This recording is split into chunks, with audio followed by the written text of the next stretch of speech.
तो फ्रेंड्स देखंतु आपण माने समस्ते जानिथिबे कि मधुबाबू पेंशन योजना अंतर्गत रे हमर वार्धक्य भत्ता डिजाबिलिटी भत्ता जोटा कि भिन्नक्षम भत्ता तापरे रही आपणकर अविवाहित भत्ता यही सब मिली थाए।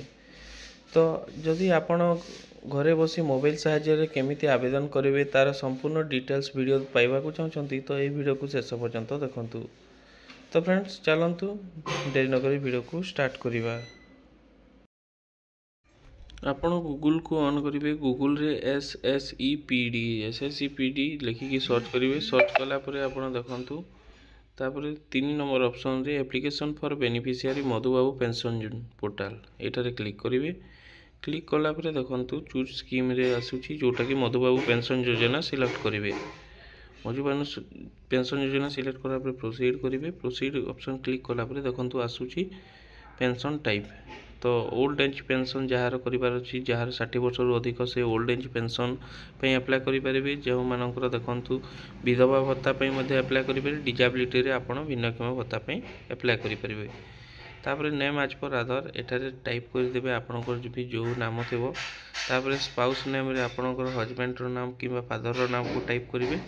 डेट ऑफ बर्थ रे आप डेट ऑफ बर्थ टी देदेवे।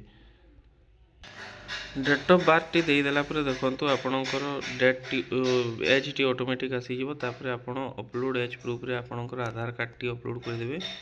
देखो मुझे आधार कार्ड टी अपलोड कर दूची। आधार कार्ड अपलोड कलापर आप जेंडर मेल कि फीमेल सिलेक्ट करेंगे। तापर ये आधार नंबर टी टाइप करदे। आधार नंबर टी टाइप कर सारापर वेरीफाई आधार रे क्लिक करेंगे। वेरीफाई आधार रे क्लिक कलापर देखो आधार वेरिफिकेशन सक्सेसफुल आसीज।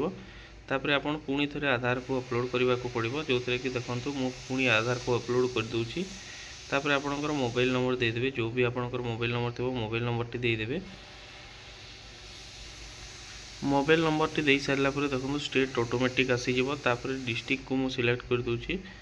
डिस्ट्रिक्ट सिलेक्ट कलापर आपणकर देखो फोटो अपलोड पे आसो। तो आप आधार वेरीफाई कर सारे जे कि ही फोटो अपलोड हे। तो आप फास्ट आधार नंबर देकी वेरीफाई करेंगे। तापर फोटो अपलोड हे। तो देखो मु फोटो को अपलोड कर दूची। फोटो टी अपलोड हो गला। तापर आप सब डिविजन टी सिलेक्ट करेंगे। तापर आपणकर एड्रेस टाइप यूएलबी ना आपणकर ब्लॉक। तो आमर ब्लॉक तो मु ब्लॉक रे सिलेक्ट कर दूची। को ब्लॉक आप सिलेक्ट करेंगे। तापर आपणकर जीपी को सिलेक्ट करेंगे। तापर आपणकर विलेज रो ना को सिलेक्ट करदेवे। विलेज ना को सिलेक्ट करा बोले आप कौटी रोचंती से गाँव नाटी ऑटोमेटिक बाहरी जीवो। तो आप सिलेक्ट करेंगे। तापर आपणकर पिन नंबर टी देदेवे। पिन नंबर टी दे सारा पर आपणकर एसटी एससी ओबीसी जनरल जोटा भी थे आप सिलेक्ट करेंगे। तापर आपणकर देखंतु एठारे आपणको मागिछि आरआई रिपोर्ट इनकम सर्टिफिकेट बा आरआई रिपोर्ट। इनकम सर्टिफिकेट जदि अच्छी तो इनकम सर्टिफिकेट अपलोड करेंगे।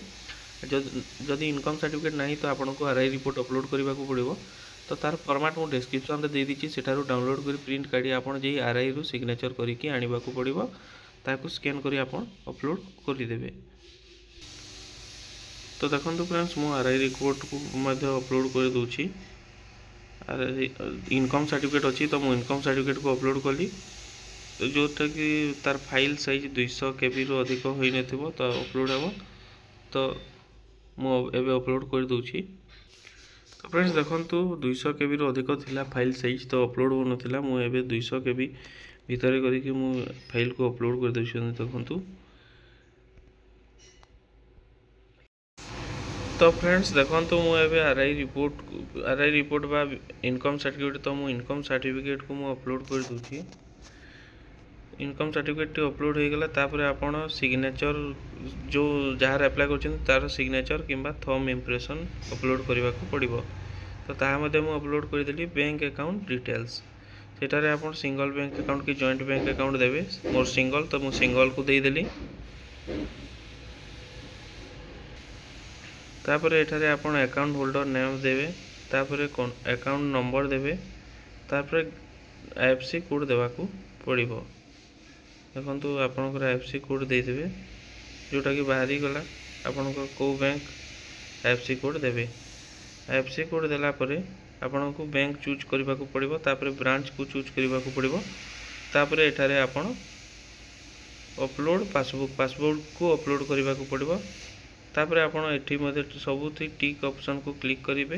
तापर आपण सबमिट रे क्लिक करेंगे। तापर आपण सबमिट रे क्लिक करेंगे। तो देखो would you like to save application, तो यस रे क्लिक करेंगे। यस रे क्लिक कला परे आपण देखो आपणकर एप्लिकेशन फॉर्म टी सबमिट हो जाइए। तो आपण सब संपूर्ण डिटेल्स थोड़े चेक कर नेबे। चेक कला परे आपण देखो एठारे आपणकर एप्लिकेशन रेफरेंस नंबर टी मध्य मिल जिवो, एप्लिकेशन नंबर। तो आपण एई फॉर्म को देखो प्रिंट रे क्लिक करेंगे एवं सेव एज पीडीएफ रे आपण फॉर्म को सेव करि परिबे। तो मु फॉर्म को सेव एज पीडीएफ करी सेव कर देली। तापर आपण स्टेटस केमिति चेक करि परिबे। तो देखंतु फ्रेंड्स पुणी आपण को बैक जीवा को पड़िबो। जेते बेले आपण बैक जाउछंती तो देखंतु ट्रैक एप्लिकेशन स्टेटस, एटारे मधुबाबू पेंशन योजना को सिलेक्ट करिवे। तापर ट्रैक रे क्लिक करेंगे। तापर आपणकर आधार नंबर देवे, डेट ऑफ बर्थ देवे। तापर आपण सर्च रे क्लिक कले आपणकर स्टेटस टी शो करिवो। तो ये थिला मधुबाबू पेंशन योजना को नहीं गोटे छोटिया अपडेट। जदि अपडेट टी भल लगुच वीडियो को गोटे लाइक करेंगे, आपण सांग सहित वीडियो को शेयर करी पाखरे थिबा बेल आइकन को दबाई देबे। तो रोची फ्रेंड्स पुणी आ गोटे इनफॉर्मेटिव वीडियो सहित देखा। धन्यवाद।